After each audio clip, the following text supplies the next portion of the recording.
Was an emergency. Grandfather happened to be in his bath. He was in his bath when a wild elephant smashed its way through the garden, trampling and bringing down the garden wall. He was in his bath when the roof of the house blew away in a cyclone. And he was in his bath when a visiting aunt went into hysterics because there was a baby python curled up on her dressing table. Grandfather sang in his bath and splashed around a lot, which is probably why he seldom knew what was going on elsewhere. He was in his bath when the first shock of the great earthquake shook northeastern India. Grandfather didn't notice anything because he was splashing about and singing, but grandmother, who was in the garden trimming her rose bushes, paused in her work and looked up. Why were the birds silent all of a sudden? Not only the birds in the trees, but the birds in the henhouse too. And the goat had stopped nibbling at the geraniums. And the dog, who had been yapping at a squirrel on the wall, sat down quietly, ears back, head between his paws. Now isn't that funny? Said grandmother aloud. I wonder what. And then the opposite happened. The hens began cackling, the dogs barking, and the birds shrieking and flapping their wings. The crows in the neighborhood all took wing, wheeling wildly overhead and cawing loudly. The chickens flapped around in circles as if they were being chased. Two cats, sitting on the wall, suddenly jumped up and disappeared in opposite directions.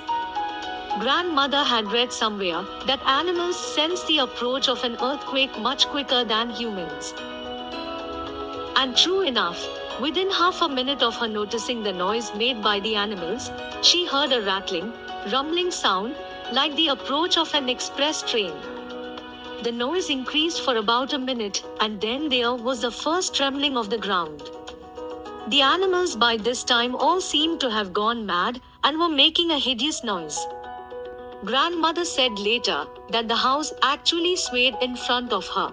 She had difficulty in standing straight, although she admitted that this may have been due more to the trembling of her knees than to trembling of the ground. This first shock lasted only about half a minute, but it seemed much longer. Grandmother realized that grandfather was in the bath, that Rakesh was on his way to school, that Mukesh was playing marbles with Mumtaz's son, and that Dolly was under the staircase busy with her doll's house. Mumtaz would be in the kitchen washing vegetables.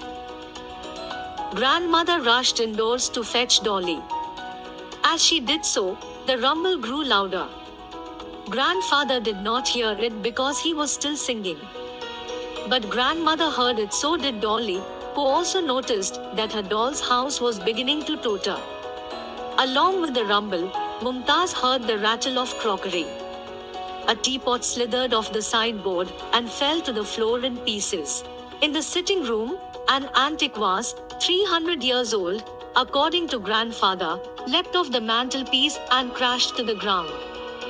When Dolly felt the first tremor, she instinctively crawled under the well of the staircase, dragging her favorite doll with her. Dolly had the doll a long time and felt she needed special care and attention. She couldn't understand why the house was shaking, but she wasn't afraid. Houses just shook sometimes, she supposed. Grandmother did not see her under the staircase and dashed into the drawing room, calling, Dolly, Dolly, where are you? The clock on the wall went crazy and began striking all hours. In the kitchen, Mumtaz was trying to catch plates, glasses and dishes as they sprang madly from the shelves.